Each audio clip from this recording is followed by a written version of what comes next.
Hi friends, నా పేరు చరణ్. ఈరోజు వీడియో వచ్చేసరికి మనందరికీ తెలిసిందే, లేటెస్ట్గానే 2-3 రోజుల నుంచి కూడా బాబా వంగా గారి ప్రిడిక్షన్స్ 2026లో ఏదో జరగబోతుందని చెప్పేసి ప్రిడిక్షన్స్ అయితే వస్తున్నాయి కదా, దాని గురించి ఈరోజు అయితే ఈ వీడియో చేయబోతున్నాను. సో ప్రతి ఒక్కరు కూడా లాస్ట్ వరకు అయితే చూడండి, ఇంట్రెస్టింగ్ అయితే ఉంటుంది. అదేవిధంగా 2026 ప్రిడిక్షన్స్ ఏమైతే ఉన్నాయో 4-5 పాయింట్స్ అయితే ఉన్నాయి. చాలా భయంకరమైన ప్రిడిక్షన్స్ అనమాట. అవి ఏంటో కూడా మీకు లాస్ట్లో అయితే చెప్తాను. సో ఇంకెందుకు లేట్, టాపిక్లోకి అయితే డైరెక్ట్గా వెళ్ళిపోదాం. ఇంకా మొదటగా వచ్చినట్లయితే బాబా వంగా గారి గురించి మనం ఫస్ట్ తెలుసుకుందాం. ఆ తర్వాత ఆవిడ చేసిన ప్రీవియస్ ప్రిడిక్షన్స్ ఏంటి, అదేవిధంగా 2025లో ఉన్నప్పుడు 2026 సంబంధించిన ప్రిడిక్షన్స్ ఏం ఇచ్చారు, ఇవన్నీ కూడా ఏమైతే జరుగుతున్నాయో నెట్టింట మొత్తం అన్నీ కూడా తెలుసుకుందాం క్లియర్గా. ఫస్ట్ బాబా వంగా గారి గురించి తెలుసుకుందాం. బాబా వంగా గారు అసలు పేరు వంగేలియా పండెవా గుస్టెరవా. 1911లో జన్మించారు. అయితే బల్గేరియాలో జన్మించారనమాట.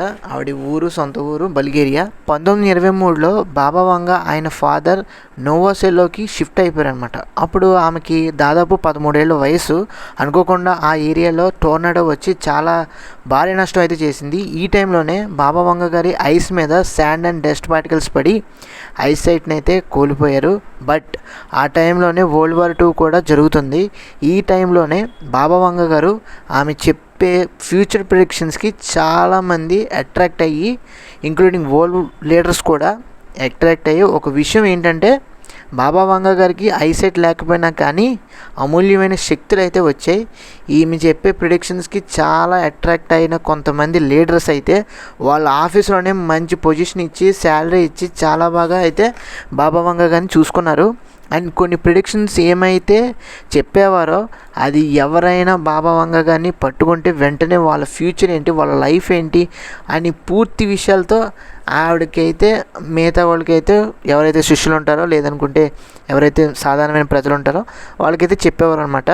ఇంకొన్ని అయితే ఆమె ఒక బుక్లో కానీ లార్డ్ బైబుల్లో కానీ ఫ్యూచర్కి సంబంధించిన ప్రిడిక్షన్స్ అయితే రాసేవారు. కోడ్ లాంగ్వేజ్లో కానీ పద్యాల రూపంలో కానీ ఇలా ఉంటాయి అన్నమాట.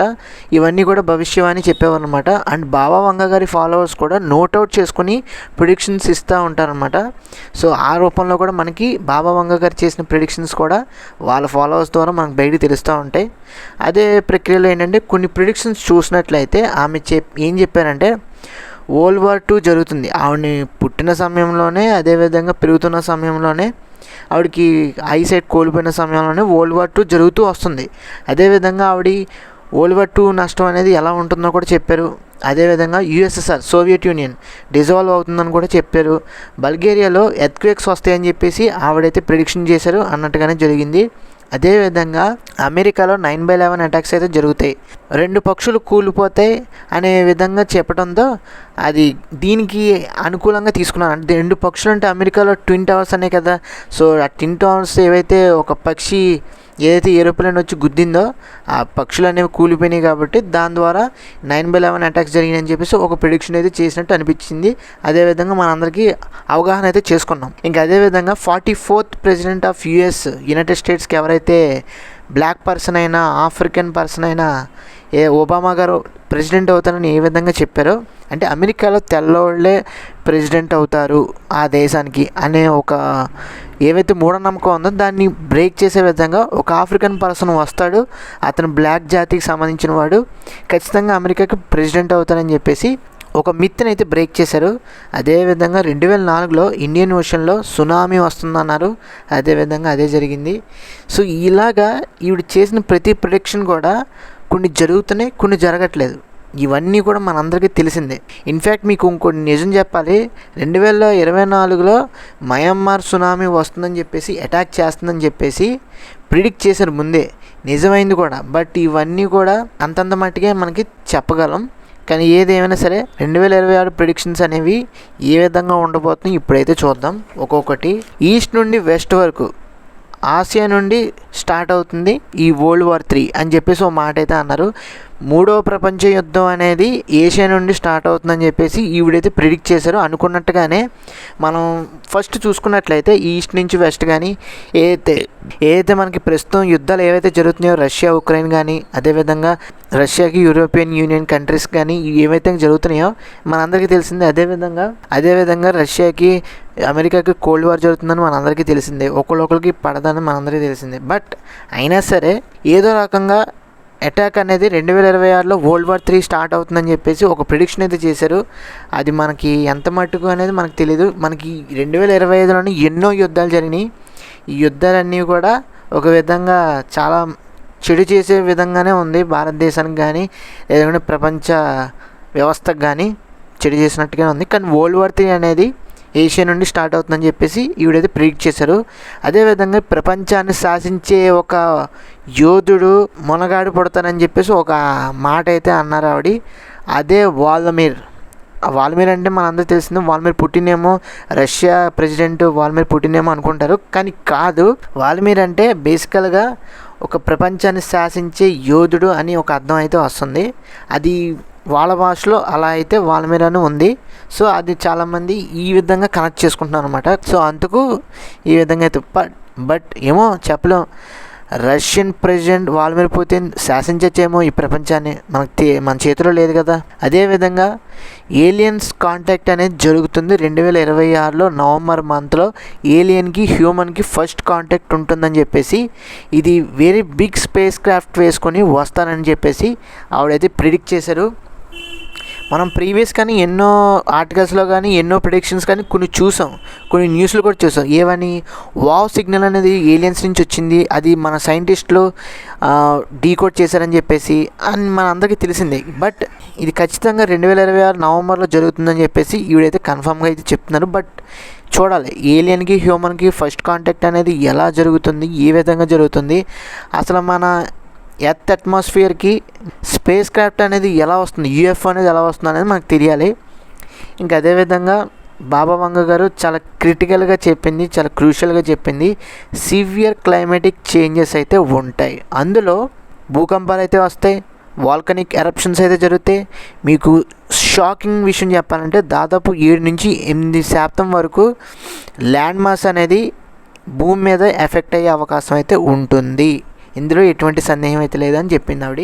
ఎర్త్క్వేక్స్ గురించి చెప్పాలంటే మనందరికీ తెలిసిందే, కొన్నిసార్లు టెక్టానిక్ ప్లేట్స్ అనేవి గుద్దుకుంటూ ఉంటాయి. దాని ద్వారా మ్యాగ్నిట్యూడ్ అనేది విస్తీర్ణంగా పెరుగుతుంది. జపాన్ అయినా సరే, లేదనుకుంటే ఇంకేదైనా కంట్రీ అయినా సరే భూకంపానికి గురయ్యే అవకాశం అయితే ఉంటుంది. ఇది సివియర్ క్లైమాటిక్ చేంజెస్లో one of the major earthquake segment. ఇది వాల్కనిక్ ఎరప్షన్స్ అనేవి ప్రీవియస్గానే జరుగుతూ ఉంటాయి కొన్ని కంట్రీస్లో. అదేవిధంగా ఈసారి 2026లో జరుగుతాయని చెప్పేసి ఈవిడైతే చెప్తుంది. మరి అది ఏ వాల్కనిక్ ఎరప్షన్ జరగబోతుందో, ఎక్కడుందో అనేది, ఏ కంట్రీలో ఉందనేది మనకు తెలియాలి. ఇంకా ల్యాండ్ మాస్ అనేది ఎర్త్ మీద ఎఫెక్ట్ అవుతుందంటే ఖచ్చితంగా భూమి మీద ఏదైతే ఆ ల్యాండ్ ఉందో అది ఏ విధంగా ఎఫెక్ట్ అవుతుంది అనేది మనకు తెలియాలి. అంటే రెండు గుద్దుకుంటాయా, లేదనుకుంటే విడిపోతాయా, లేదంటే కోల్పోతామా అనేది మనకు తెలియాలి.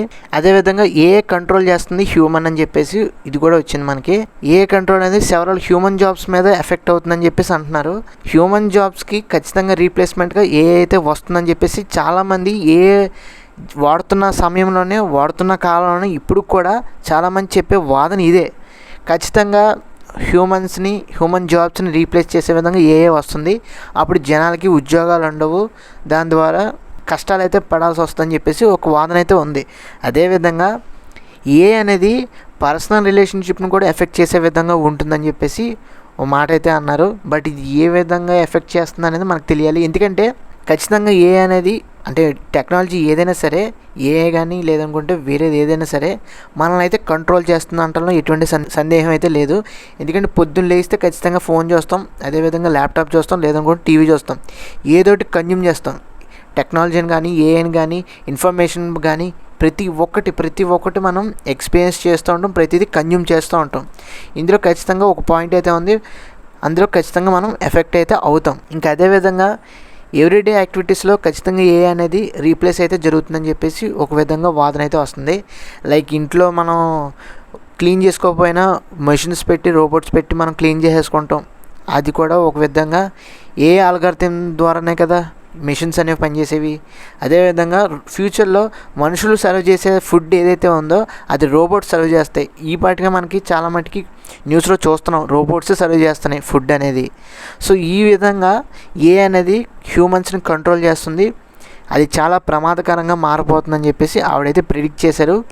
సో ఇందులో చాలా మటుకి కొన్ని అయితే నిజంగా ఉన్నాయి, కొన్ని అయితే వాస్తవంగా మనకి ఇంకా తెలీదు. ఫ్యూచర్లో జరగదో మనకైతే తెలీదు. 2026 అనేది ఇప్పుడే ఎంత ఘోరంగా ఉంటే ఫ్యూచర్లో ఇంకెలా ఉంటుందో అనేది తెలియాలి. సో ఇది ఫ్రెండ్స్, ఓవరాల్గా బాబా వంగ గారి గురించి ఆవిడ చేసిన 2026 ప్రెడిక్షన్స్ గురించి కంప్లీట్ ఇన్ఫర్మేషన్ అయితే మీకు ఇచ్చాను. సో ఇందులో కొన్ని నమ్మాల్సినవి ఉంటే, కొన్ని నమ్మాల్సినవి లేవు. ఎవరి వాదన వాళ్ళది, ఎవరి ఇష్టాలు వాళ్ళే, మనకి ఎటువంటి సంబంధం అయితే లేదు. బట్ ప్రతి ఒక్కళ్ళు కూడా వాళ్ళ జీవితాన్ని అన్ప్రెడిక్టబుల్గా ఉంటుంది కాబట్టి ఎవరి జీవితం వాళ్ళు హ్యాపీగా గడపడం మట్టుకి మన చేతిలో అయితే ఉంది. సో ఇది ఫ్రెండ్స్, వాళ్ళగా వీడియో అయితే మీకు నచ్చినట్టు తప్పకుండా మన ఛానల్కి అయితే లైక్ చేయండి, మీ ఫ్రెండ్స్ అందరికీ తప్పకుండా షేర్ చేయండి. అదేవిధంగా మన ఛానల్కి సబ్స్క్రైబ్ చేసుకోండి. ఇలాంటి మరెన్నో ఇన్ఫర్మేటివ్ వీడియోస్, ఫ్యాక్ట్ వీడియోస్ మీ ముందుకైతే తీసుకొస్తూ ఉంటాను. తప్పకుండా సబ్స్క్రైబ్ చేసుకుని పెట్టుకోండి. Thanks for watching.